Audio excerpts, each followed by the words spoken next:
கண்ணப்ப நாயனார். கண்ணப்ப நாயனார் வரலாற்றை சொல்கிறார். 4 ஆறில் கண் இடந்து அப்போ வல்லேன் அல்லேன். 6 நாளியா பக்தி. வாழ்நாள் பூராவும் பக்தி செலுத்துகிறான். இன்னதுன்னு புரியல, ஒழுங்கா பக்தியும் செலுத்தலை. அவன் யார் அவன் அப்படின்னா, ஒரு வேடன், கல்லாத வேடன், முரட்டு வேடன். அங்கே வந்தானா இங்கே நாரும். அப்படிப்பட்ட வேடன். என்னமாவோ அவனுக்கு இந்த குடுமித்தேவர் மேலே, இந்த மலை மீது இருக்கிற தெய்வத்தின் பெயர், இறைவனின் பெயர் குடுமித்தேவர். அந்த குடுமித்தேவர் மீது அவனுக்கு பக்தி உண்டானது. பக்தி உண்டானவனே என்ன பண்ணான், அதை போய் வணங்குறதுக்கு போகிறான். போனால் அவனுக்கு எப்படி வணங்கணும்னு தெரியாது. அப்போ அவன் என்ன பண்ணான், அவனுக்கு எப்படி தெரியுமா அப்படி செய்கிறான். அவன் எதை நல்லா விருப்பமாக சாப்பிடுவான், மாமிசத்தை சாப்பிடுவான். பன்றி கறியை கொண்டாந்து வைக்கிறான், ஒரு நாளைக்கு மான் கறி கொண்டாந்து வைக்கிறான், ஒரு நாளைக்கு ஆட்டுக்கறியை கொண்டாந்து வைக்கிறான், வச்சு சாப்பிடுங்கிறான். என்ன ஆச்சரியம் தெரியுமா, அதை இறைவன் சாப்பிட்டார். மறுநாளைக்கு பார்த்தா எலும்பாக கிடக்கு, கறியெல்லாம் அவர் தின்னுட்டார். இப்போ அவர் பார்க்குறார், அவன் எப்படா அப்படி மாறினான்னா, சேக்கிழார் சொல்லுகிறார், இன்புறு வேதகத்து இரும்பு பொன்னானார் போல. ஒரு புடம் போடுறோம்ல, அதில் இரும்பு எடுத்து வைக்கிறான், தங்கமாக மாறுது. இந்த வேடன், இரும்பு போன்று இருந்த வேடன் தங்கம் போல ஆகிவிட்டான். எப்படி ஆனான், 4 ஆறில் ஆனா அப்படி. இப்போது தினம் வந்து பார்க்குறார் சிவகோசரியார், அவர் தான் குருக்கள் வந்து பார்க்குறார். அசிங்கமாக இருக்குது, கண்ணா பின்னான்னு திட்டுறார். எவனோ ஒருத்தன் வந்து அநியாயம் பண்ணுறானே, போகிறானே வரானேன்னு பேசுகிறார். 5ஆவது நாள் ராத்திரி படுத்து தூங்குறார். சிவபெருமான் அவர் கனவுல போகிறார். பா, எவனோ வந்து அசிங்கம் பண்ணுறான்னு சொல்கிறியே, அவனுடைய வடிவெல்லாம் நம் பக்கல் அன்புன்னார். அவன் வடிவமே அன்புடா, அவன் உள்ளம் அன்பு இல்லை, அவன் வடிவம் பூரா அன்பு. தேனுக்குள்ள தேனாலேயே பாட்டில் செஞ்சு அதில் தேனை ஊற்றி வச்சா எப்படி இருக்கும், அவன் உடம்பே அன்புடா. அப்படியே அவன் வாயில் வர்ற தண்ணி இருக்கு பாரு, அவன் எப்படி எனக்கு கொண்டு வந்து கொடுப்பான் தெரியுமா, ஒரு கையில் மாமிசத்தை எடுத்து வருவான், இன்னொரு கையில் வில்லம்பு இருக்கும், தலையில் காட்டுப்பூவை பறித்து வச்சுட்டு வருவான், வாய் நிறைய தண்ணியை வச்சுருப்பான், கொண்டு வந்தது தண்ணியை அப்படியே ஊற்றுவான். தலையில் இருக்கிற பூ, சிவகோசரியார் வச்ச பூவெல்லாம் செருப்பு காலால் தள்ளி விடுவான். தள்ள கொண்டு வந்து வாயில் இருக்கிற தண்ணியை ஊற்றுவான்.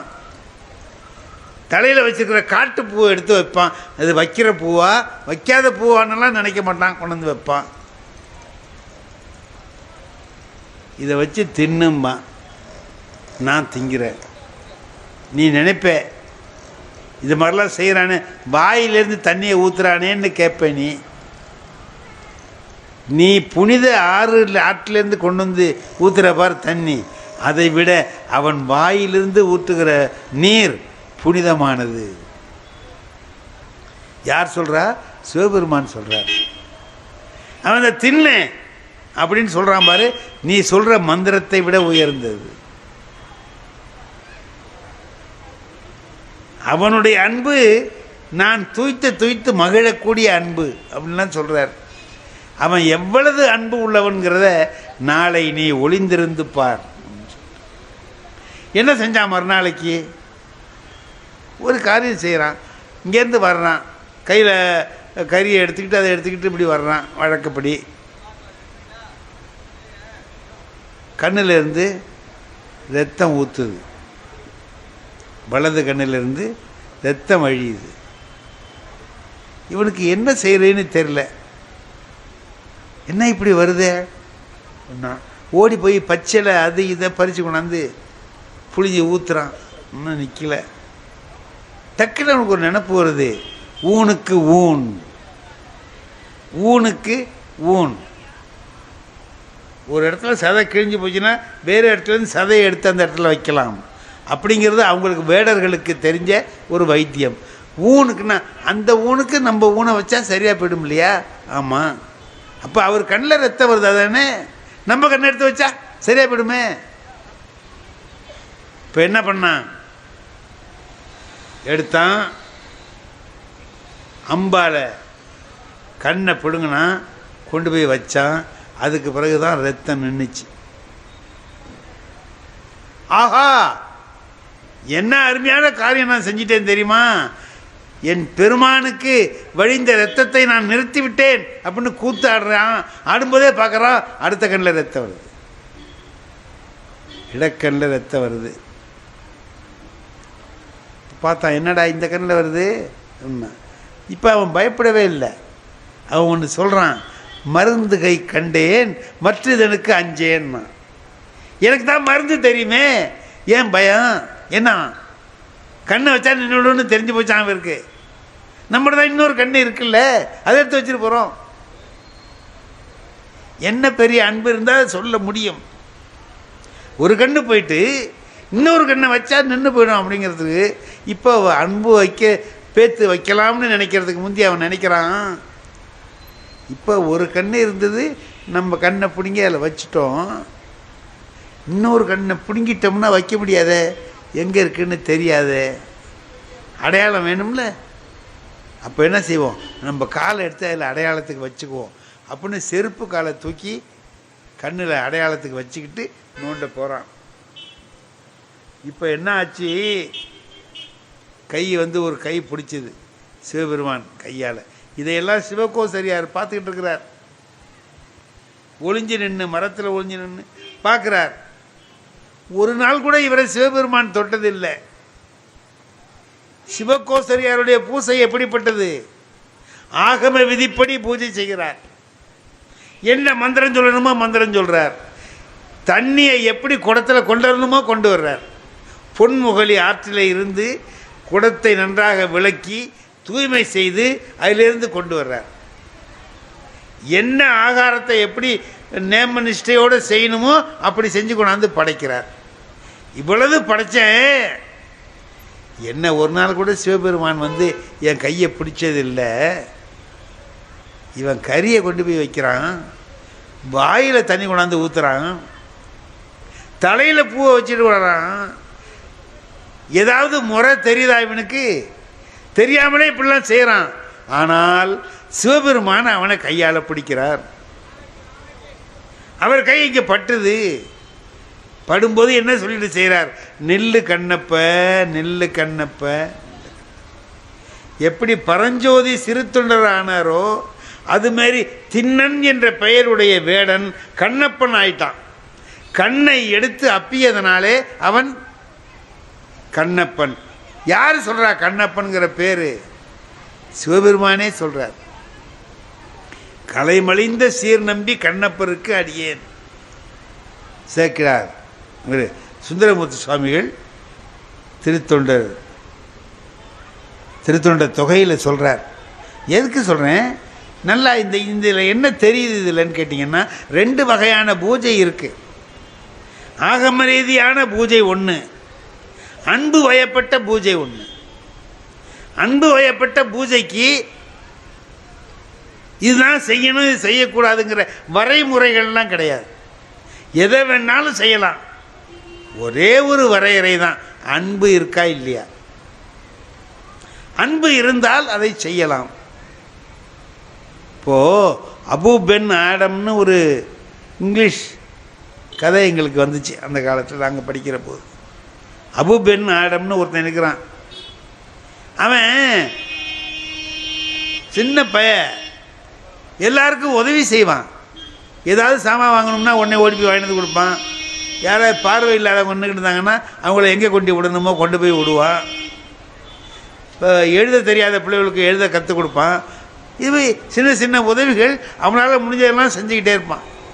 ஒரு நாள் ராத்திரி தூங்கிட்டு இருக்கிறான், ஏதோ சத்தம் கேட்குது, முழிச்சு பார்க்குறான், ஒரு தேவதை நின்றுக்கிட்டு எழுதிக்கிட்டு இருக்கு. முழிச்சவன் கேட்குறான் தேவதைகிட்ட, என்ன எழுதிட்டு இருக்கிற நீ அப்படின்னு கேட்டான்.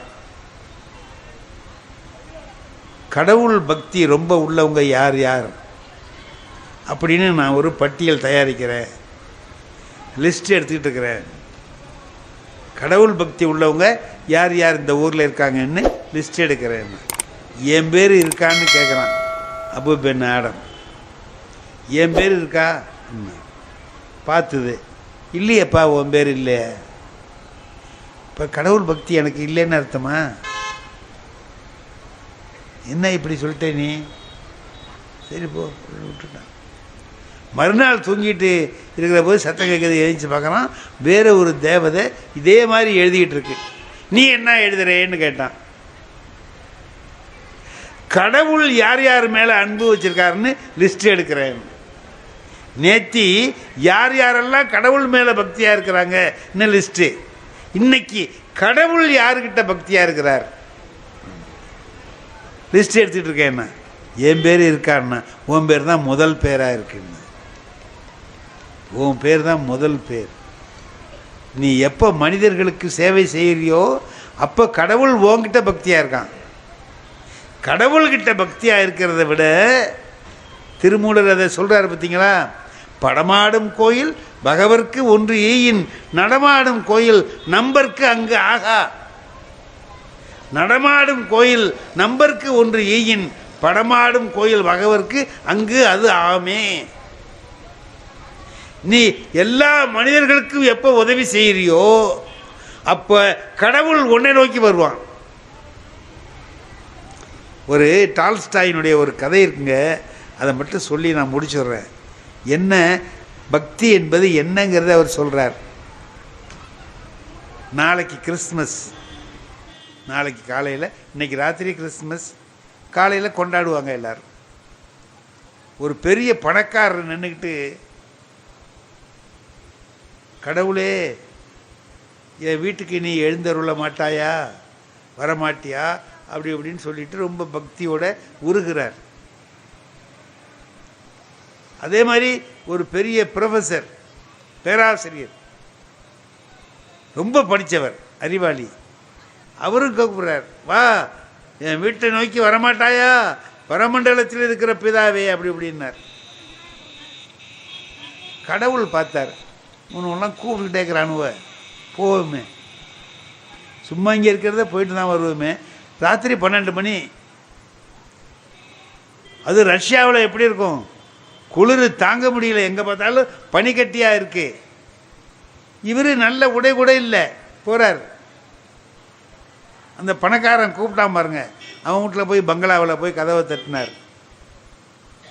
பணக்காரன் வந்தான், யாருன்னே அப்படின்னா, நான் தான் கடவுள், நீ கூப்பிட்டியன்னு தான் வந்தேன். அரே கடவுளா?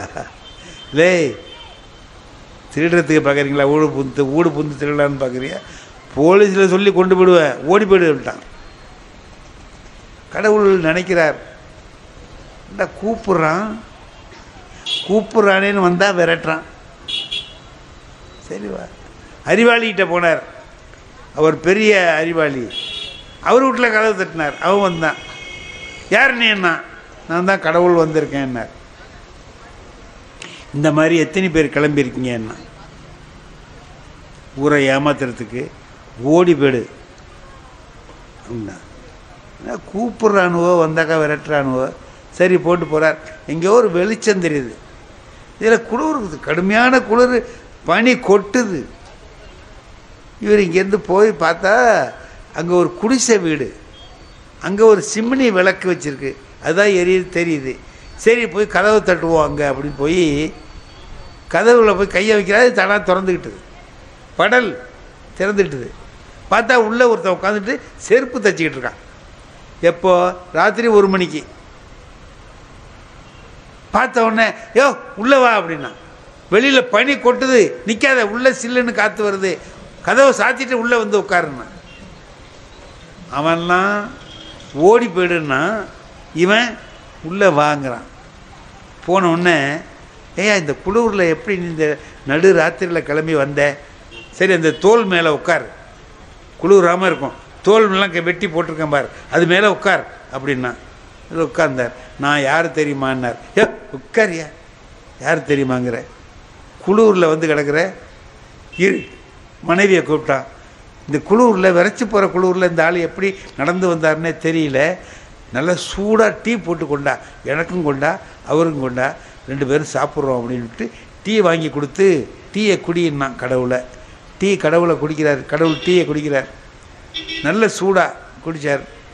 நல்லா இருக்குப்பா டீ அப்படின்னார். நல்லா இருக்கட்டும், பேசாமல் படு இங்கேயே, இந்த குளிர் எப்படி அவனுக்கு தாங்குது அப்படின்னு அவன் போட்டிருந்த கிழிஞ்ச போர்வை எடுத்து அவர்கிட்ட கொடுத்து, நீ போத்திக்கன்னா. போத்திக்கிட்டார். நீ படு, காலையில் எழுந்திரிச்சு நான் இந்த செருப்பை தைச்சி கொண்டு போய் காலையில் அவர்கிட்ட கொடுத்தேன்னா தான் எனக்கு பணம் கொடுப்பார். அந்த பணத்தை வாங்கி தான் நான் கிறிஸ்துமஸ் கொண்டாடணும். காலைல ரொட்டி சுட்டு சாப்பிடுவோம். நீ இரு, நீ 2 ரொட்டி சாப்பிடலாம், நான் 2 ரொட்டி சாப்பிட்றேன், இரு அப்படின்னா. இல்லை, எனக்கு கொஞ்சம் வெளியில் வேலை இருக்குது, நான் யாருன்னு சொல்லிட்டு போகிறேன்னார். நீ யாருன்னு சொல்ல வேணா, உட்கார் பேசாமல். இல்லைல்லப்பா நான் போகிறேன்னா. போவாதே, இந்த குளூரில் போய் நான் விரைச்சி போயிடுவேன், செத்து போயிடுவேன், நீ போவாதே அப்படின்னா. இல்லை நான் போகணுன்னா. போய் கதவை திறந்து வச்சுக்கிட்டு சொன்னான், நான் யாருங்கிறதே கேட்க மாட்டேங்கிறியே நீன்னா. நீ வந்ததுலேருந்து யார் யாருன்னு சொல்லிட்டே இருக்கிறியே, சொல்லி தொலை அப்படின்னா. நான் தான் கடவுள் அப்படின்னா. ஏயா, இதை ஒரு சேதின்னு சொல்கிறியே, சொல்லலாமா? இந்த ராத்திரியில் என் வீட்டுக்கு கடவுளை தவிர வேறு எவன்டா வருவான்னு. இதுதான் கதை, முடிஞ்சு வச்சு.